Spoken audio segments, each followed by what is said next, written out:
Sí, estem tots molt il·lusionats. És l'últim partit, a més contra un gran rival com és el Manacor, i amb moltes ganes de poder guanyar i proclamar-nos campions d'aquest subgrup.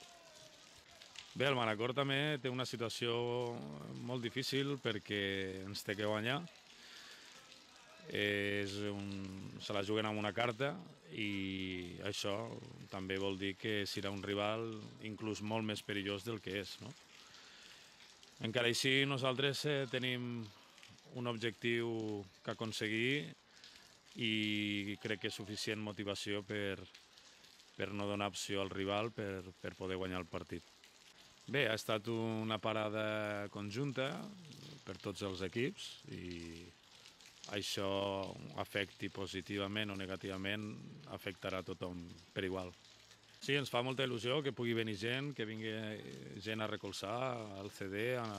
Nosaltres necessitem del públic per aconseguir objectius i fites, i esperem demà a Can Misses tots els aficionats que s'estimen al CD i per donar espenta. Demà és un partit més de playoff. Al final, els que estem jugant aquest format sabem de la dificultat. Portem 19 partits de playoff. Demà és un partit més de playoff i després vindran 6 més de playoff. No entenem cap separació entre les dues fases.